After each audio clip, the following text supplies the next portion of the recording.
Good morning, good afternoon, good evening, whichever you happen to be or find yourself in.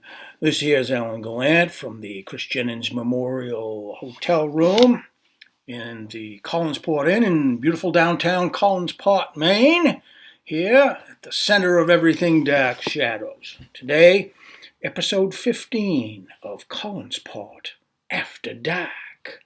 Today we're going to talk about various PR and marketing schemes and articles and photographs and magazines. Basically, we're going to talk about various magazines that came out during the run of the show that were direct promotion, helping out the magazines by filling column space and page space and all of that, but also helping out ABC and Dan Curtis Productions, getting their show Dark Shadows out there in a high-profile way.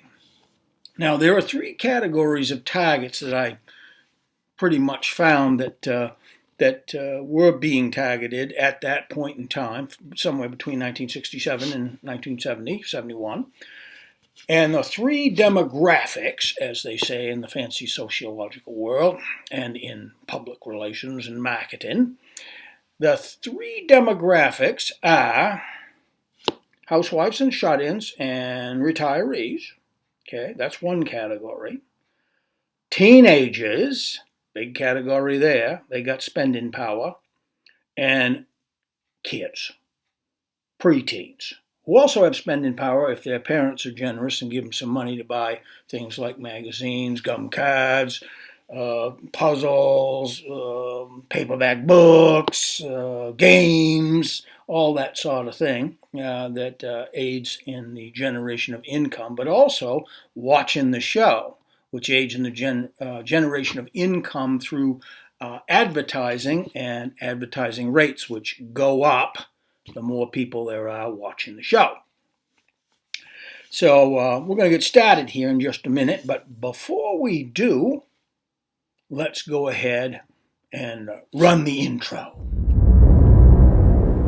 Welcome to Collinsport After Dark. This is a Dark Shadows podcast with your host, Alan Gallant, and of course the whole host of things that go bump in the night. And now, ladies and gentlemen, the latest episode of Collinsport After Dark. This is an ABC color presentation. That was a quick trip, wasn't it? Yeah, here we are back in Collinsport for episode 16 of Collinsport After Dark. Here's a few examples of some of the magazines we'll be talking about here. Well, for instance, let's start with the little kiddies, right? So this Golden magazine from February of 1970 has a lovely article in it. It has a bunch of articles on different shows and things that kids would be interested in, but obviously it's also got Dark Shadows visiting the set right here, folks. All right, we'll be going over that one. But there's also, there were also a few magazines that were put out by Scholastic, Weekly Reader, and things like that in their weekly or monthly little guides that they would send to the teachers, and sometimes there'd be an article or a picture from Dark Shadows in those too. So the kiddies got a sort of a sense of the show if they didn't already know, or a cheap thrill if they did. That was me. I got cheap thrills out of seeing it in print at the time, especially in school.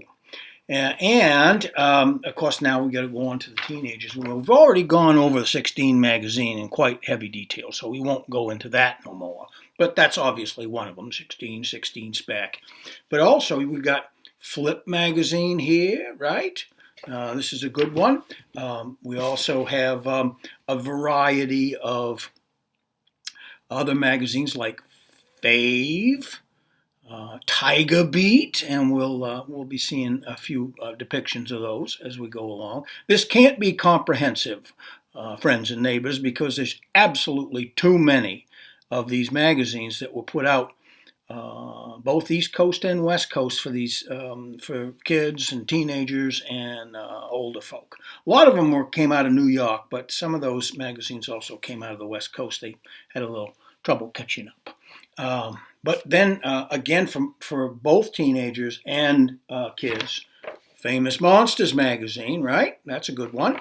Other examples, there are other monster magazines, of course, including one of my all-time favorites, Castle of Frankenstein, which I think was resurrected not too long ago. So you can actually, I'm not sure if they're still running it, but they did for a while at least.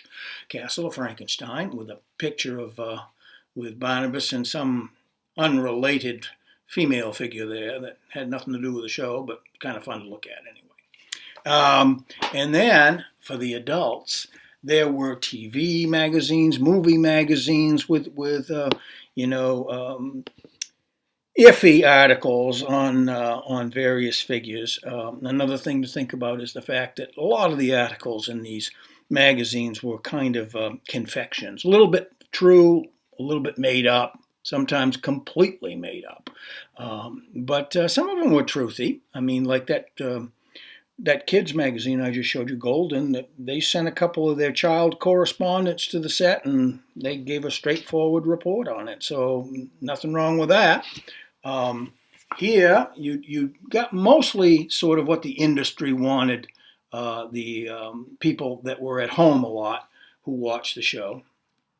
This magazine actually was partially inspired by Dark Shadows. First cover had a Dark Shadows picture on it, and several other ones did on the front. This covers all the soap operas, daytime television, sorry about that, and including Dark Shadows. This one has an article called The Man Who Creates the Monsters, and it's got an article on Vinny Loscalzo, Makeup Man from Dark Shadows.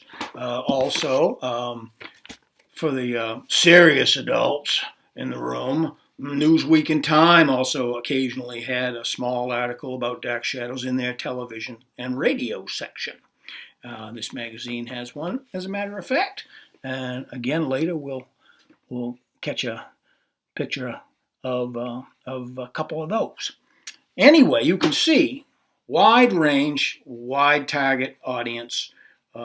Everyone from small fry all the way on up to elderly people that might be available to watch the show or did watch the show, and this will just keep stimulating interest in it as time went on, and contributed mightily to the popularity and the maintenance of that popularity of the show for a number of years that the show was at its height of popularity, of course.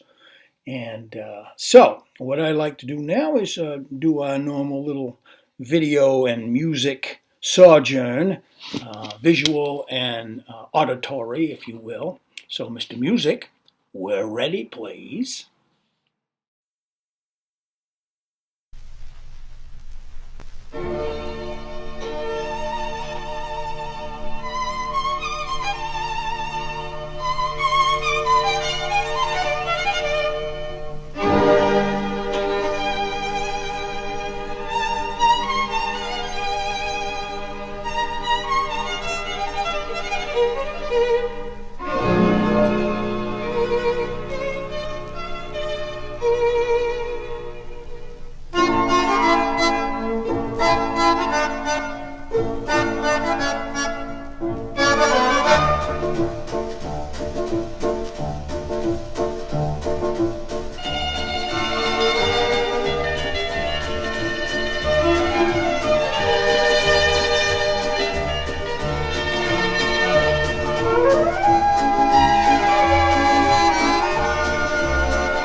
Well, by gory, that was the longest musical video interlude, whatever you want to call these things I do at the beginning of each of these episodes, in the history of the Collinsport After Dark podcast.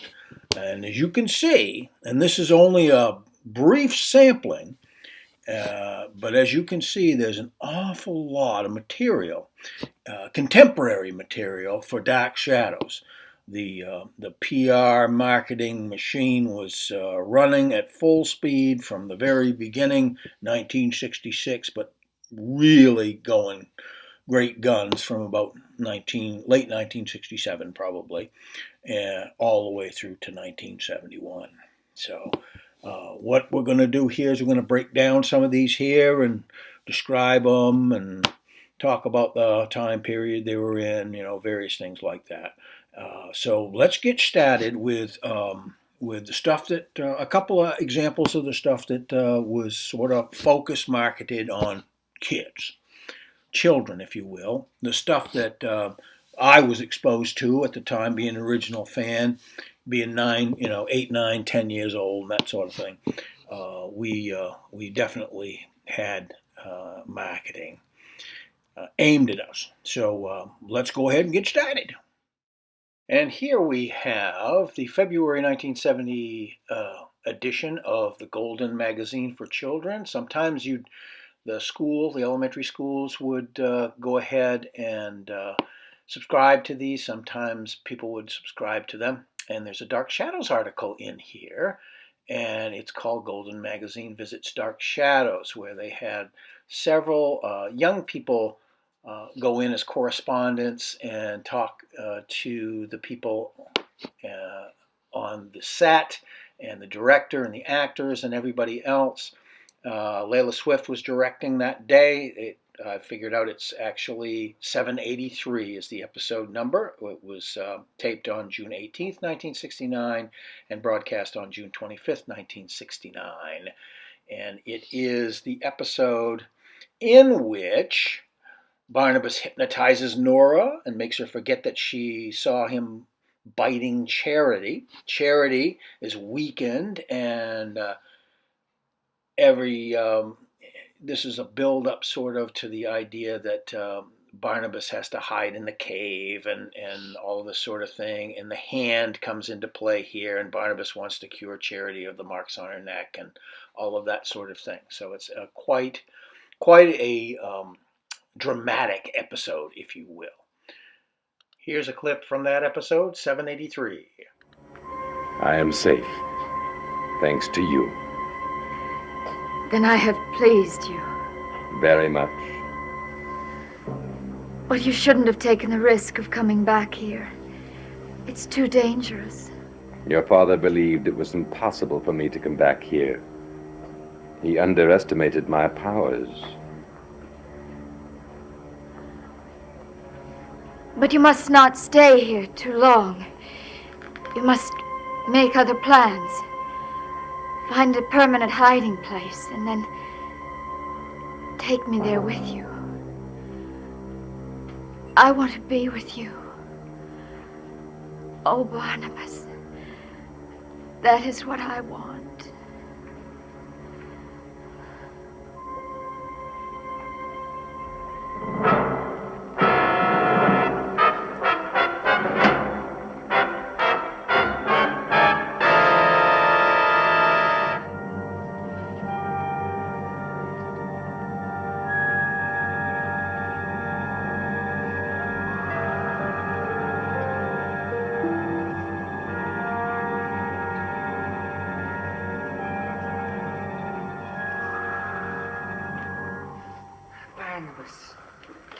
What are you doing here? I had to see you. Were you followed? No. The hand. You brought it here. Why?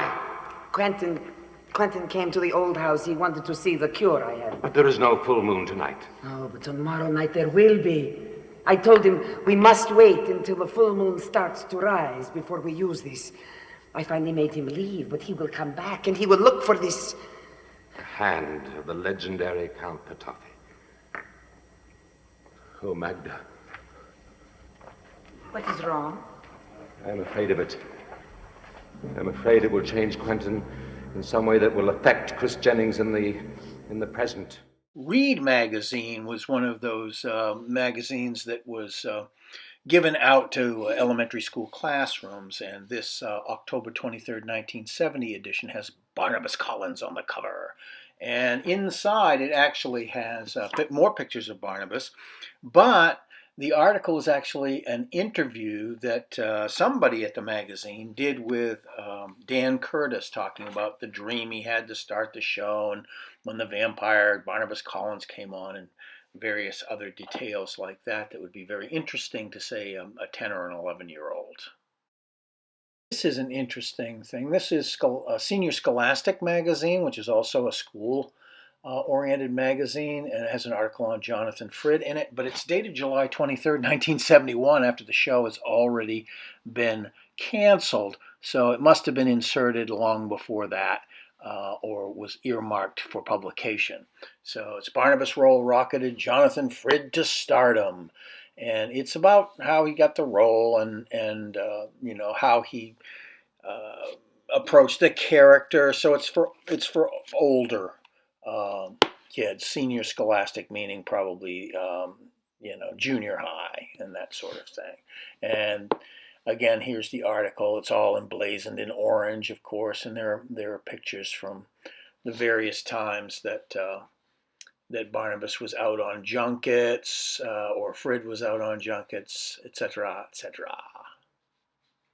Moving on to the interests of the teen world, literally Teen World magazine, which has a rather dramatic headline, Dark Shadows Wearing a Bloody Mess, and really what it is just little things that, your average person like forgets to do something, or sleeps in too late, or mom looks at him with dirty looks, or in David Selby's case, he forgets to do something for his wife, or Jonathan Frid can't keep his apartment clean, various hot topics in the February 1970 edition of Teen World magazine.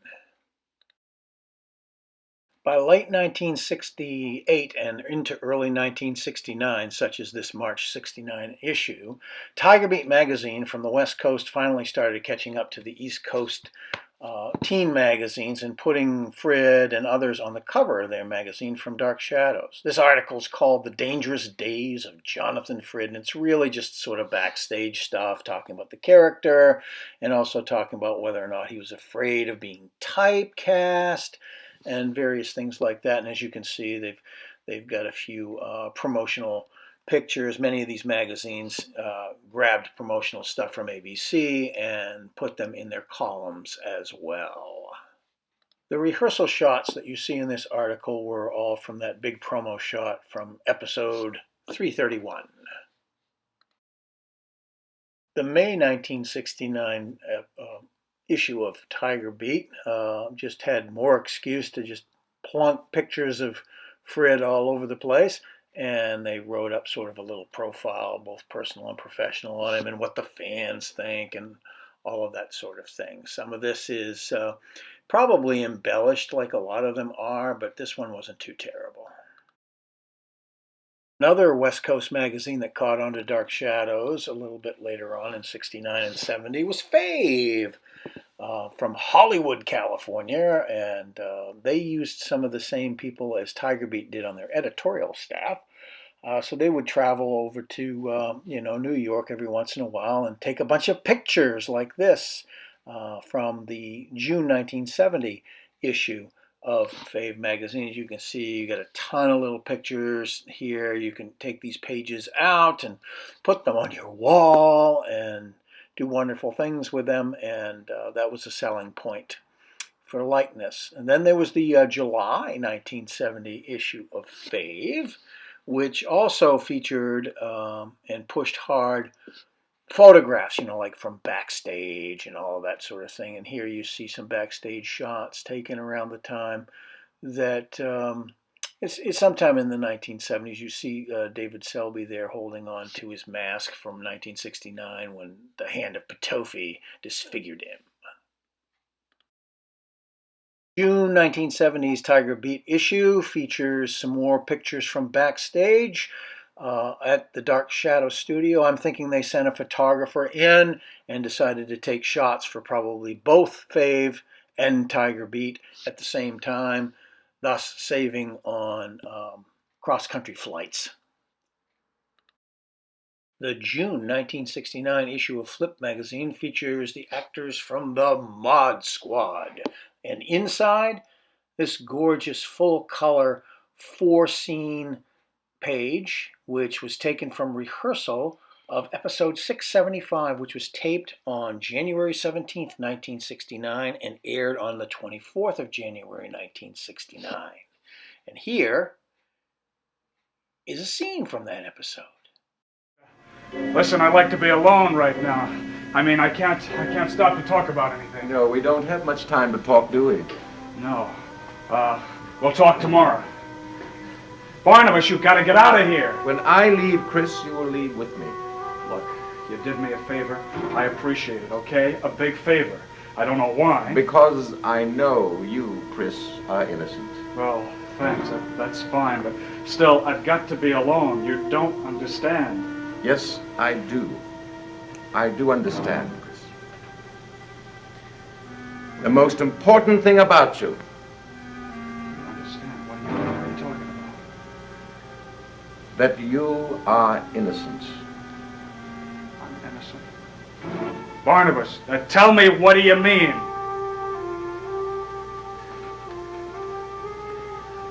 I know that you're not only Chris Jennings. I know that you are the werewolf. And here's to the magazine that appealed both to teens and to the younger folks, and that would have been Famous Monsters of Filmland. Not the only monster magazine to feature Dark Shadows, but the most prominent.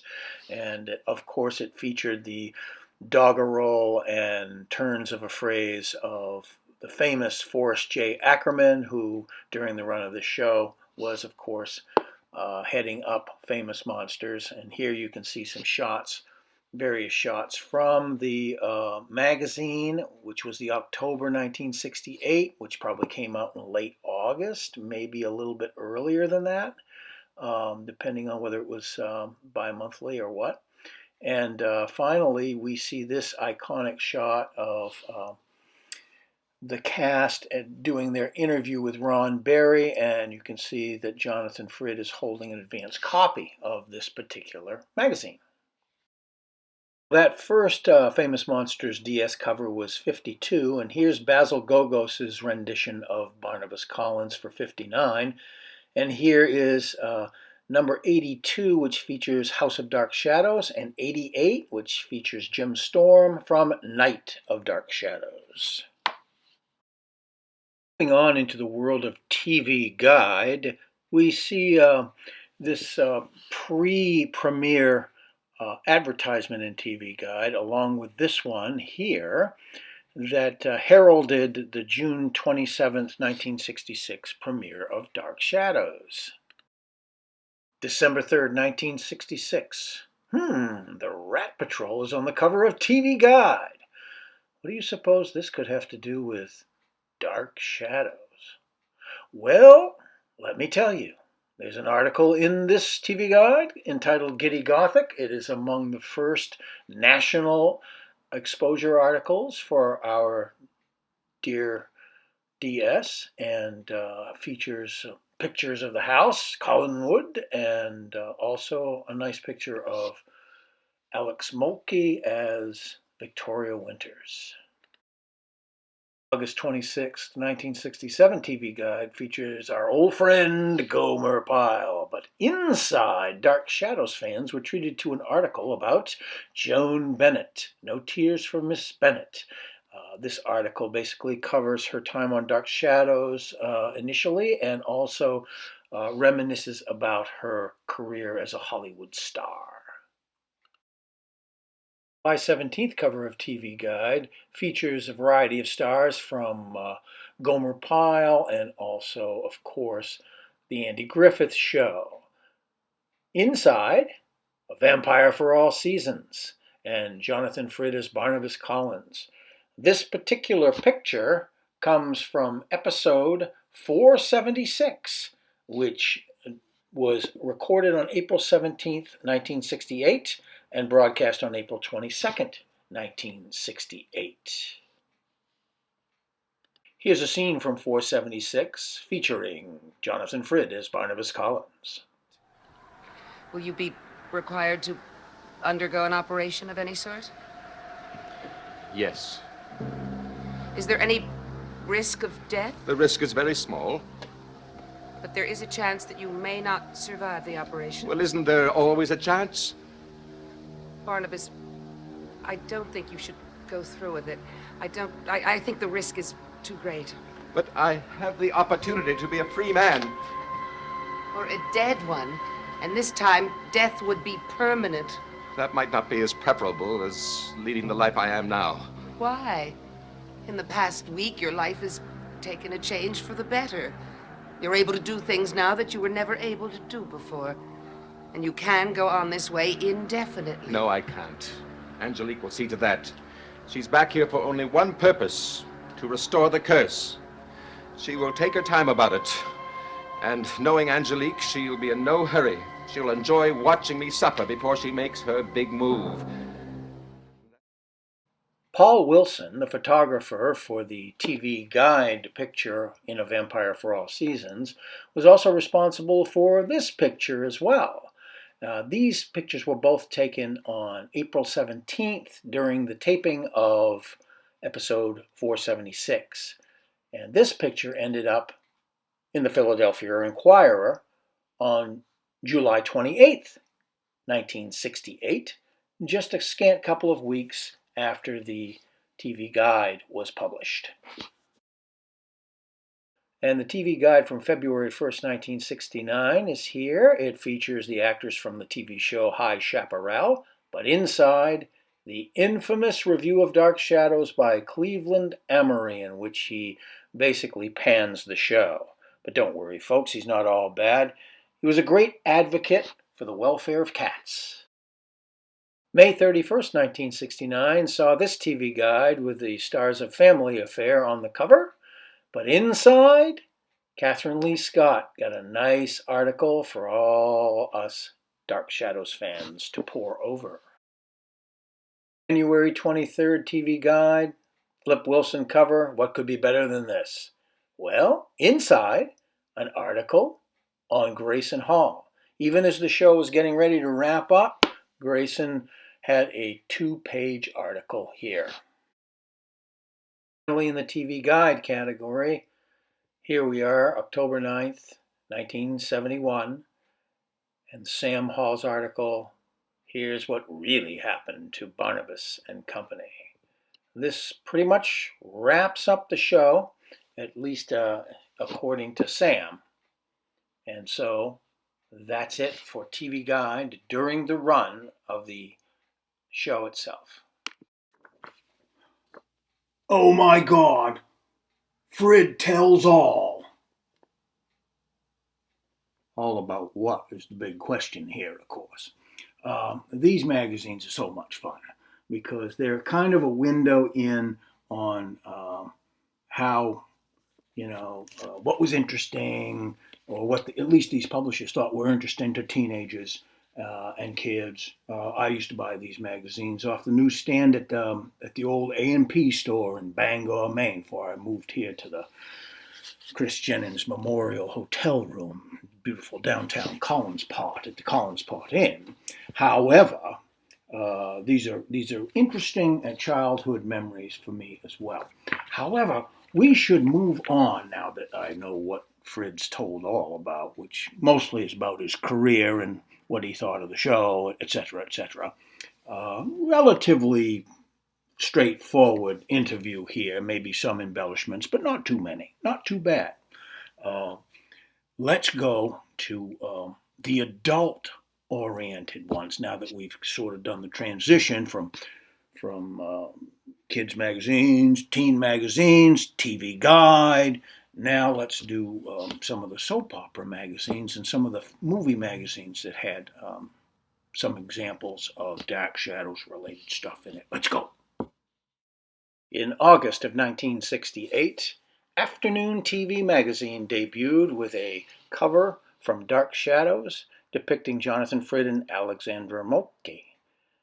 Many other issues of Afternoon TV would feature Dark Shadows articles, such as the October 1968 edition, When a Visit to the Dark Shadows Set, The Many Moods of Joe Carruthers, and of course, The Kiss of the Vampire.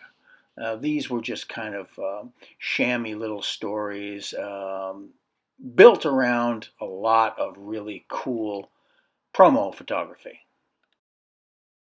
My all-time favorite afternoon TV cover is this December 1968 one featuring Angelique and Barnabas, Jonathan Frid, and Lara Parker.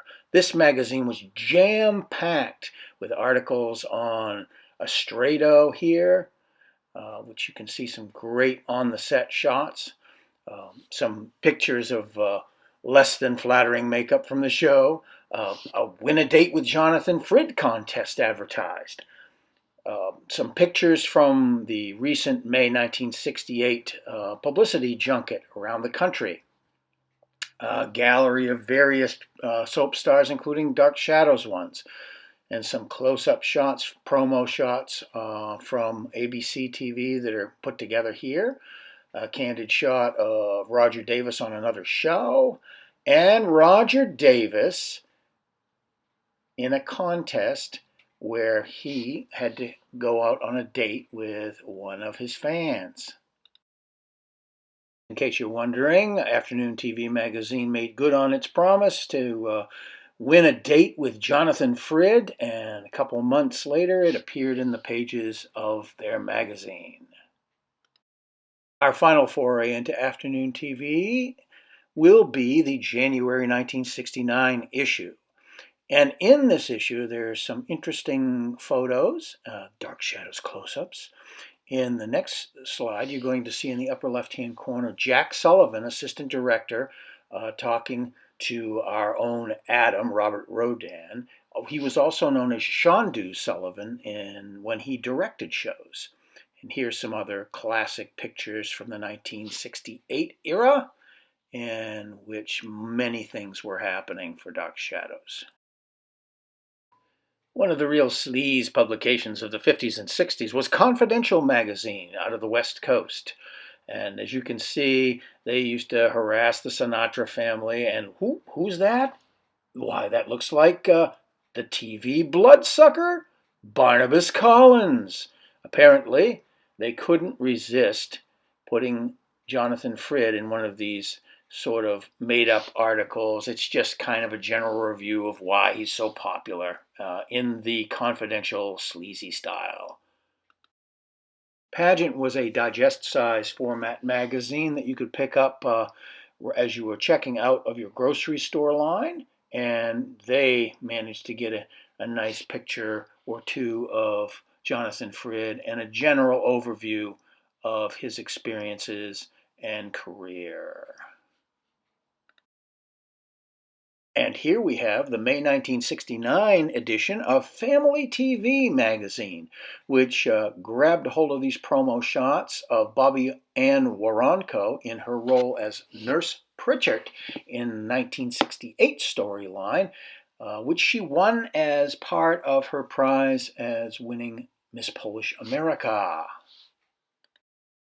As if television and movie magazines weren't enough to be filled with articles on Dark Shadows, Shadows appeared in the August pages of Newsweek magazine, starting with this 1967 article called The Ghoul Show.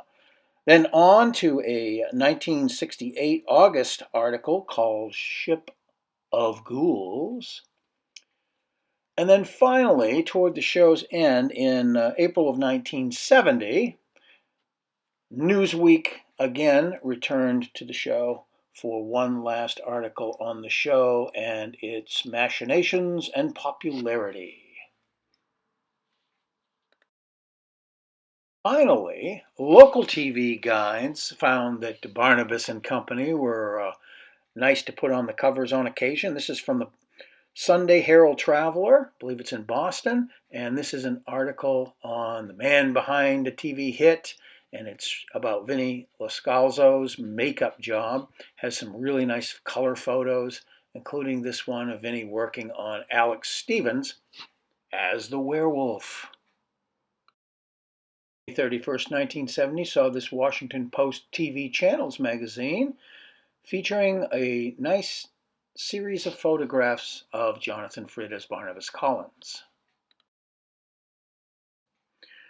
The Chicago Sunday American TV Roundup magazine for the week of March 24th through the 30th, 1968 featured this classic shot of Frid as Barnabas Collins. This gorgeous, full-color cover for the Chicago Tribune TV Week magazine was for the week of June 29th through July 5th, 1968. And here's the small one-page article with a nice picture and big old title that was featured in the inside cover. And not to be outdone, the Chicago Daily News of the same week, that's 6/29 to 7/5/1968, featured a drawing of Barnabas Collins on its cover. Oh boy, that's a whole lot of media to get through in one little session here. Obviously, this is just a sampling. If I went through it all, it'd be longer than the Winds of War. Sorry, Dan. But anyway, you get an idea of all of the extraneous teen magazines and kids magazines and TV guides and all the sort of adult pulp TV and radio magazines that used to be on the shelves as you made your way out of the grocery store and all that sort of thing. So it's good sampling anyway. Now, one little thing here. Those Chicago TV guides had a week on them. It was those last ones that we just saw would have been June 29th through July 2nd.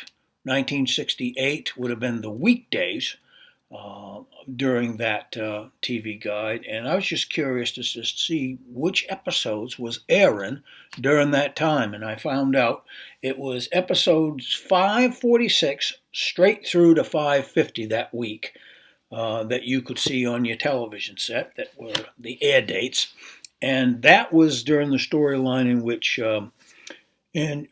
Cassandra got caught trying to kill Adam with an axe, and then Nicholas punished her and made her age, and she tried to beg for Barnabas's forgiveness, and he wouldn't forgive her, so she died, as they say on Dark Shadows, with quotation marks around it always, which is one of the appeals of the show. There's a sort of a weird immortality involved with many of the more popular characters, as you well know.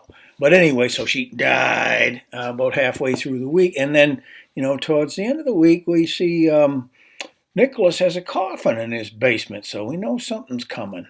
And that's that week that was, which was the week of June 29th through July 2nd. Episodes 546, 547, 548, 549, and 550, if you want to go look them up. Or watch them on Tubi, which I highly recommend. Or if you got your discs, watch them on the old DVDs. Well, that's about it for this episode. Sorry it took me so long to get through episode 16 of Collinsport After Dark, but I hope you'll enjoy it. And I've confirmed all my dates and everything for the convention this summer, so hopefully I'll see some of you out there. And at any rate, we'll wind up here with our end of our episode bumper here. So have a good one. We'll see you next time for episode 17.